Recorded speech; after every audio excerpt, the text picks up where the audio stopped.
In Zimbabwe, the streets of Harare are resonating with a deep, unsettling murmur, one that speaks of a crisis not unfamiliar yet newly profound. Shelves in stores lay bare, queues snake endlessly outside banks, and the palpable tension among citizens hints at a problem more severe than mere economic instability. This is a story of the Zimbabwe gold, ZiG, a currency born out of desperation, now scarce, almost mythical, in its availability. In an attempt to salvage a plummeting economy, the Reserve Bank of Zimbabwe introduced the Zimbabwe gold, ZiG, to replace the severely devalued local dollar. Launched with a promise of stability, the currency instead became a symbol of continued financial distress. Within weeks of its circulation, the new notes became a rare sight.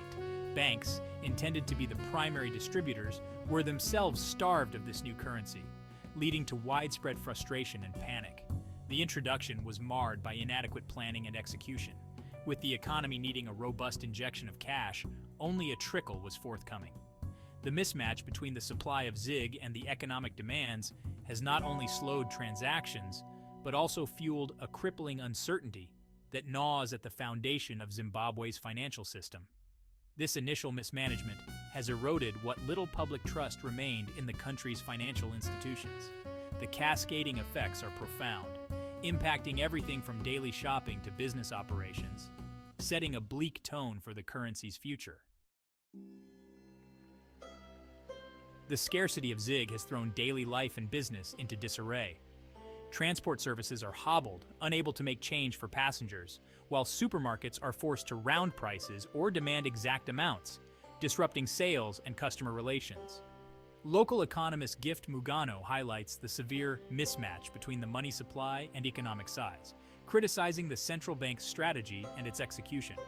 Businesses, especially in the informal sector, which forms the backbone of Zimbabwe's economy, are particularly hard hit. Overcharging and forced bulk purchases have become commonplace, as vendors struggle to make transactions without the necessary denominations. The absence of ZiG is not just an inconvenience, but a significant barrier to economic activity and growth. This disruption extends beyond mere economic metrics. It affects the very rhythm of life in Zimbabwe, altering how people interact with the market and each other, further entrenching the hardships of daily survival in an already struggling economy. In response to the crisis, the Reserve Bank of Zimbabwe has been slow and some argue ineffectual.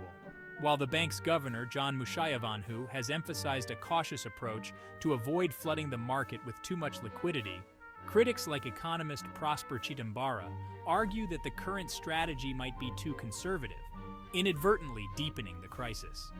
The push towards digitization of transactions by the Bankers Association of Zimbabwe suggests a shift in strategy, aiming to reduce reliance on physical cash.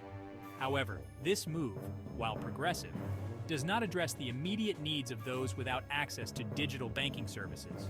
The lack of effective communication and the apparent unpreparedness of the central bank have only compounded the public's frustration, leading to a crisis of confidence that could have long-lasting repercussions for Zimbabwe's financial system. The ongoing cash crisis raises the specter of increased dollarization, a shift back to foreign currencies like the US dollar, which could undermine the very purpose of introducing ZiG.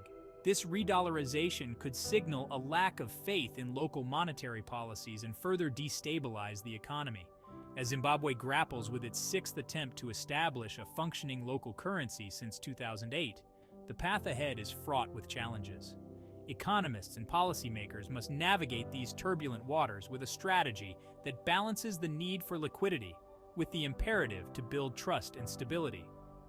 The future of Zimbabwe's economy hinges on the successful resolution of this currency crisis. Without a stable and trusted currency, the country's economic recovery and growth prospects remain in jeopardy, a stark reminder of the delicate balance between policy and public confidence in the realm of economics.